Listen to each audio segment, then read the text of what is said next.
Right, we are pretty much finished here at the Toy Fair today, and we've just managed to bump into somebody you may recognise from BBC Radio 1. Will you please welcome? It is Mr. Matt Edmondson. How are you doing, sir? All right, Jason, I'm very well, thanks. Thanks for coming down. Yeah, you have a game out. This is your personal game. I do. Tell us all about it. So it's called Obama Llama, and it's a celebrity name rhyming game.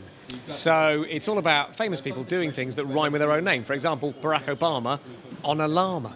So the way that it works is that we've got lots of cards down here, and this is laid out like a classic game of pairs. And the idea is you turn the cards over and try and match a pair. So there's Brad Pitt and a banana split. Obviously, I know that because I laid them out and slightly cheated. Yes. But in a normal game, you shuffle them up.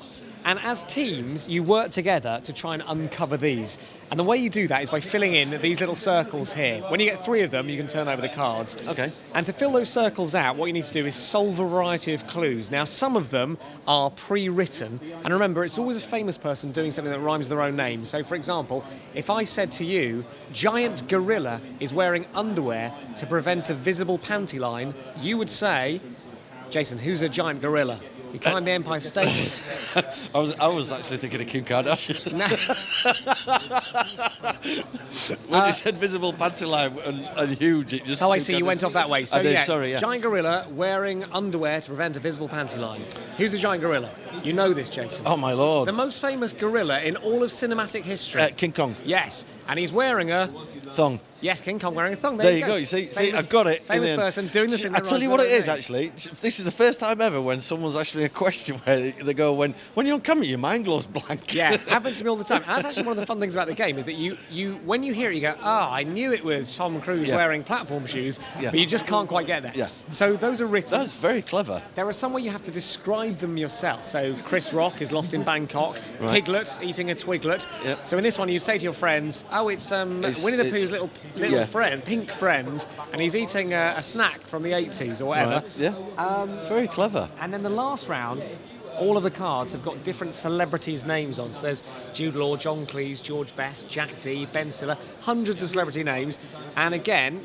Are you on one of these? I'm not on, because nothing rhymes with Edmondson, also not a proper celebrity. Like orange. So Tom Cruise, and we have here Tom Cruise drinking booze, Tom Cruise stroking kangaroos, Tom Cruise getting tattoos. And you have to mime that out. So 50% of the clue is done for your teammates. They know it's Tom Cruise. You're going to mime out the thing that rhymes with it. So you'd mime him on the booze or stroking a kangaroo, however you wish to do that. Very clever. And then every time you score as a team your 3 points, you turn over the cards and try and match a pair. Right. And that's how the game works. Fantastic. So how did you get the idea to come up with this? Well, I used to play on text message, just the clue-based game with friends. All right. So we'd send each other clues like, Calvin Harris's girlfriend is being checked for contraband by a dog. And they'd go, it's Taylor Swift being sniffed. And you get into a sort of pattern of just, we'd try and invent them all the time. And I thought there's something in that. And I had a very boring weekend at my in-laws' house. And I thought, I wonder if there's a board game in this. So I started trying to work it out. I fell upon, pairs is a bit like what you would do to match some things. And then I wrote a shed load of clues and made it into a little game that I could play with people and took it to the guys that make the game, Big Potato, who do a game that I love called Linky. And I took it to them and they fell in love with it and got it into the shops for this Christmas. Fantastic. Very well done. Yeah, it's very, very clever. Thanks very much. You have to think about it, which is generally a lot of games nowadays you don't have to think about, but this one actually you do have to think about, which is great. Yeah, and it's got a bit of luck in it as well. I mean, obviously the pairs thing, if you happen to turn over the two of the match, you get the point, and you get to go again. So sometimes people can be really good at the game but just can't find the matches, and some people are really bad at this, but they'll eventually get the opportunity and then get on a roll with the matches. So it's sort of equal measure skill and luck. Fantastic.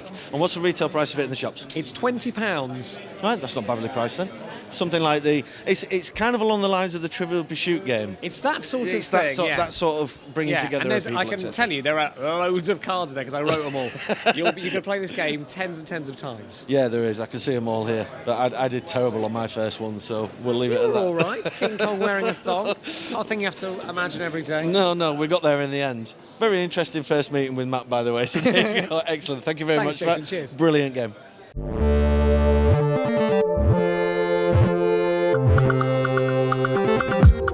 Clubit TV.